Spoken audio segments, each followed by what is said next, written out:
नमस्कार साथियों, संस्कार अकादमी के यूट्यूब चैनल संस्कार स्टडीज में एक बार फिर से आपका स्वागत है। पिछली क्लास में अपन बात करें कि अच् संधि के बारे में, और अच् संधि के जो मैंने भेद बताए थे वो सात भेद अपन ने पढ़ लिए हैं। अब आपको करना है उनको एक दो बार रिवाइज करना है, स्वतः ही वो समझ में आ जाएंगे। नेक्स्ट बात करते हैं अपन, जो 5 भेद बताए थे मूल रूप से संधि के, और सामान्यतः 3 भेद होते हैं।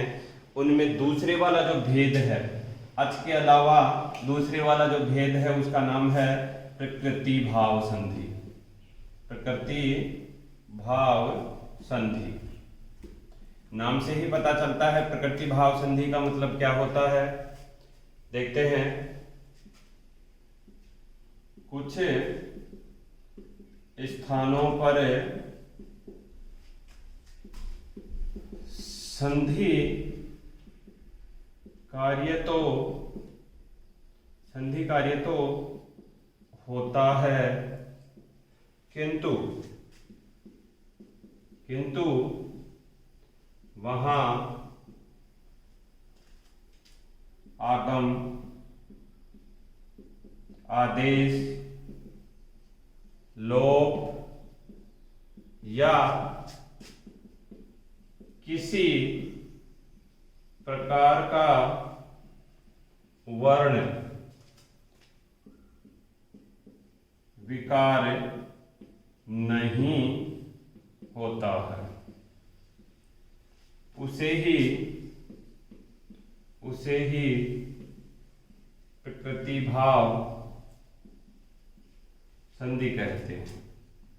बड़ी सरल परिभाषा है, कहते हैं मतलब संधि कार्य तो होता है, लेकिन संधि का जो नियम लगता है भाई, वर्ण होगा, वर्ण विकार होगा, लोप होगा, आगम होगा, आदेश होगा, किसी भी प्रकार का कोई परिवर्तन होगा, यहां परिवर्तन नहीं होता। संधि कार्य तो हो जाता है, शब्द एक तो हो जाते हैं, लेकिन वहां ऐसे वाली कोई सिचुएशन नहीं होती है कि कहीं आगम हो गया हो, आदेश हो गया, लोप हो गया हो, या किसी प्रकार का वर्ण विकार हो गया हो। ऐसी वाली कोई परिस्थिति नहीं है। इसे ही कहते हैं प्रकृति भाव संधि। क्या कहते हैं? प्रकृति भाव संधि। मतलब संधि कार्य तो होता है, लेकिन संधि कार्य होने के बावजूद भी वहां पर किसी प्रकार का आगम, आदेश, लोप या वर्ण विकार नहीं होता है। इसे ही कहा जाता है प्रकृति भाव संधि। क्या कहा जाता है? प्रकृति भाव संधि। अब बात करते हैं प्रकृति भाव संधि। जिस प्रकार से अच् संधि के मैंने 7 भेद बताए, उसी के अनुसार प्रकृति भाव संधि के भी 3 भेद होते हैं। कितने भेद होते हैं? 3 भेद। देखते हैं, यहां मैंने कहा कि इसके भी कितने 3 भेद होते हैं। एक तो होता है प्लुत प्रकृति भाव, प्लुत प्रकृति भाव संधि। दूसरे वाला होता है प्रग्रहीय प्रकृति भाव संधि, और तीसरे वाला होता है सामान्य प्रकृति भाव संधि। सामान्य प्रकृति भाव संधि। क्या होता है? सामान्य प्रकृति भाव संधि। कितने भेद बताए? 3 भेद। किसके? प्रकृति भाव संधि के। और अच् संधि के कितने? 7 भेद होते हैं। प्रकृति भाव संधि के 3 भेद। कौन कौन सा? प्लुत प्रकृति भाव संधि, प्रग्रहीय प्रकृति भाव संधि और सामान्य प्रकृति भाव संधि। कितने भेद हुए? 3 भेद हुए। तीनों का नाम है प्लुत, प्रग्रहीय और सामान्य। अब अपने को नाम तो पता लग गया कि प्लुत है, प्रग्रहीय है और सामान्य है। अगर नाम से इनका थोड़ा थोड़ा अपने को पता चले, जैसे पररूप क्या होता है, पूर्व रूप क्या होता है, उसी के अनुसार प्लुत क्या होता है, प्रग्रहीय क्या होता है और सामान्य क्या होता है, इस प्रकार की बातें अपन देख लेते हैं। यहां पर एक बात कही गई है, एक बात यहां पर कही गई है, सूत्र के माध्यम से पढ़ो इसको। सूत्र कह रहा है प्लुत प्रग्रहीय अचि नित्यम। देखना, प्लुते प्रग्रह्य अचि नित्यम। प्लुत प्रग्रह्य अचि नित्यम, जब भाव इसका देखते हैं तो इसने कहा कि प्लुत हो और प्रग्रह्य हो। क्या हो? अगर पूर्व में प्लुत हो और प्रग्रह्य हो और अचि यानी अच परे, तो नित्य में यानी वो हमेशा नित्य भाव में ही रहता है। हिंदी देखते हैं इसका। पूर्व में विद्यमान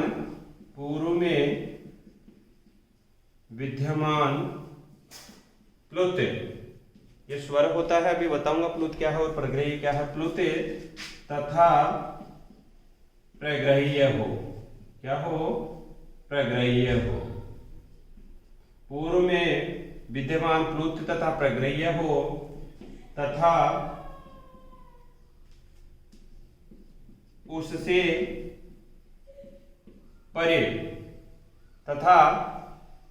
परे, पूर्व में तो प्लुत तथा प्रग्रह्य हो तथा उससे परे अचि, अच अर्थात स्वर हो। पूर्व में तो प्लुत और प्रग्रह्य हो और उसके बाद में क्या हो? अच अर्थात स्वर हो, तो वह हमेशा नित्य भाव से ही रहता है। नित्य भाव से ही, अर्थात इसको कह सकते हैं परिवर्तन रहित।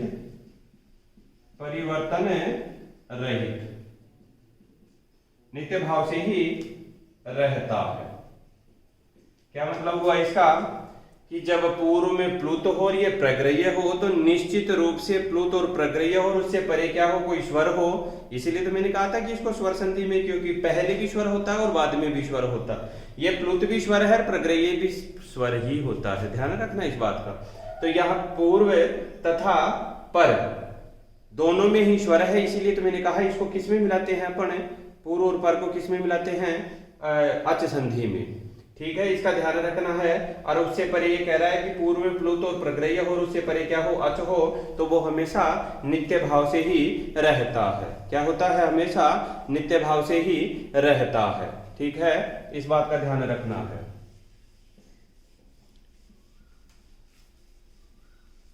अब समझा देते हैं आपको कि प्लुत तो किसे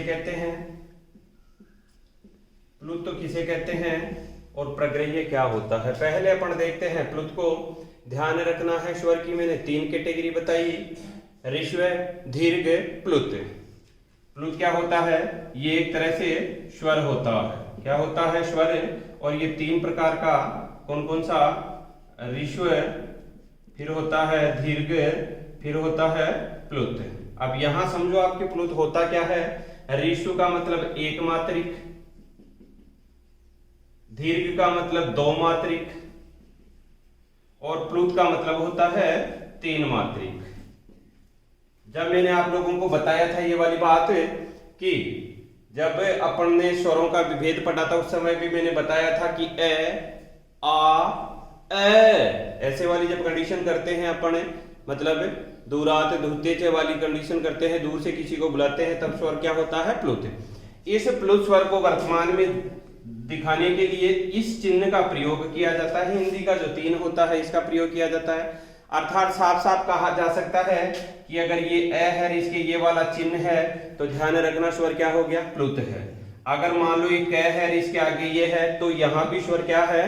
प्लुत ही होगा। ध्यान रखना, क्योंकि कै में क्या मिला हुआ है? ए, और ए के आगे लगा हुआ है ये वाला चिन्ह, तो क्या होगा? प्लुत ही होगा। इसे ही कहते हैं प्लुत। ध्यान रखना, जब भी किसी भी स्वर के साथ ऐसे वाला चिन्ह लगा हुआ हो, तो निश्चित रूप से उसको क्या कहा जाएगा? प्लुत। अब इस चिन्ह के बाद में भी अगर कोई स्वर हो, क्या हो? कोई स्वर हो, तो निश्चित रूप से यहाँ आगम, आदेश, वर्ण, विकार कुछ नहीं होगा, जैसा है वैसे की वैसे हो जाएगा। ठीक है, ध्यान रखना है। इसी के अनुसार अपन सबसे पहला भेद पढ़ते हैं इसका, प्लुत प्रकृति भाव संधि। प्रकृति भाव संधि का सबसे प्रथम भेद क्या नाम है? प्लुत प्रकृति भाव संधि। प्लुत प्रकृति भाव संधि, ध्यान रखना है। देखते हैं, चलो डायरेक्ट व्याख्या लिखते हैं। कह सकते हैं त्रिमात्रिक स्वर, जिसको क्या बोलते हैं? अच। त्रिमात्रिक स्वर या अच के बाद यदि स्वर विद्यमान हो तो किसी प्रकार का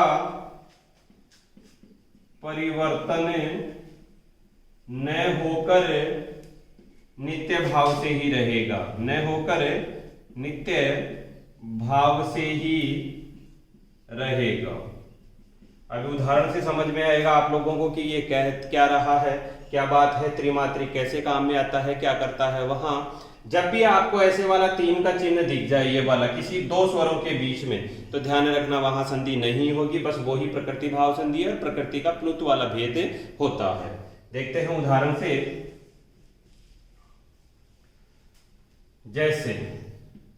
जैसे कहा है एहि कृष्ण, ये चिन्ह लगा दिया मैंने, तो समझ जाना आपको क्या है, ये प्लुत है। एहि कृष्ण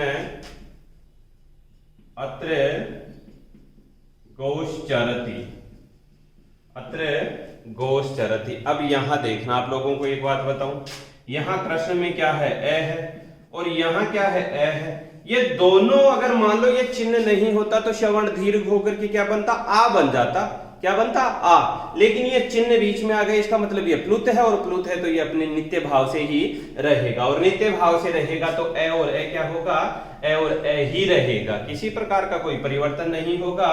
तो इसका क्या रूप बनेगा सही, एहि कृष्ण अत्र गोश्चरति। बस जैसा है वैसा का वैसा रहेगा, यही कृष्ण अत्र गोश्चरति, कुछ भी परिवर्तन नहीं हुआ है, कुछ भी परिवर्तन नहीं हुआ है। बस यही है कि जहां 2 स्वरों के बीच में ये चिन्ह, और मान लो वाक्य में अगर और स्वर आए उनकी संधि होगी, बाकी यहां चिन्ह जहां मौजूद रहेगा वहां संधि नहीं होगी। जैसे कह सकते हैं आगच्छ राम, आगच्छ राम, ये प्लुत का चिन्ह, अत्र अस्ति और सीता, अत्र अस्ति सीता। अब देखना यहां पर अपन देखते हैं कि ये रहा ए, फिर ये प्लुत आ गया, फिर ये आ गया। यहां श्रवण दीर्घ संधि होती, लेकिन प्लुत की वजह से कुछ भी नहीं हुई। अब नहीं हुई तो जैसी है वैसे की वैसे रह जाएगी। तो यहां लिखते हैं आगच्छ, आगच्छ राम, ये चिन्ह लगा दिया। अब सोचो यहां इसके बाद में अत्र है, ये इसमें ए है, ये आगे भी क्या है, ए है। यहां चिन्ह नहीं है तो ये वाली संधि तो होगी ही होगी, ये वाली संधि तो होगी ही होगी। तो अत्र का क्या बनेगा, अत्र अस्ति का बनेगा अत्रास्ति, क्या बनेगा, अत्रास्ति। और जैसे सीता लिखा हुआ है वैसे की वैसे सीता। बस कुछ नहीं करना है, जहां 3 वाला चिन्ह विद्यमान हो वहां वैसे की वैसे, और बाकी का जोड़ बाकी गुणा भाग हो ही जाता है। तो क्या कह रहा है, आगच्छ राम अत्रास्ति सीता, आगच्छ राम अत्रास्ति सीता, आगच्छ राम अत्रास्ति सीता। फिर कह रहे हैं आगच्छ हरे, आगच्छ हरे, और ये हरे को भी ए को क्या कर दिया, प्लुत कर दिया। फिर कह रहा हूं अत्र क्रीडेम, अत्र क्रीडेम। अब बस इतना सा ध्यान रखना है आपको कि आगच्छ हरे अत्र क्रीडेम। यहां पर सीधा सीधा देखते हैं कि ए क्या है, ये प्लुत है। अगर मान लो कोई सा भी अपने पास दूसरे वाली संधि का नियम लगता, लेकिन यहां संधि अब नहीं होगी। मैंने कहा था एंग पदांता दत्ती, एंग पदांता दत्ती, पद के अंत में एंग और उससे परे ए हो तो क्या होता है, ये वाली कंडीशन। तो यहां किसी भी संधि का नियम नहीं लगेगा, अपने मूल रूप में रहेगा।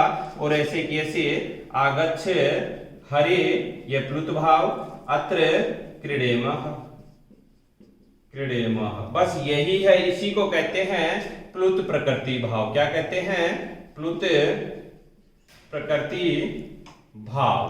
3 भेद होते हैं प्रकृति भाव की, जिसमें सबसे पहला भेद है प्लुत प्रकृति भाव। प्लुत किसे कहते हैं, जिस भी स्वर के 3 का चिन्ह लगा हो वो ही क्या कहलाता है, प्लुत कहलाता है। नेक्स्ट बात करेंगे आगे की क्लास में। धन्यवाद।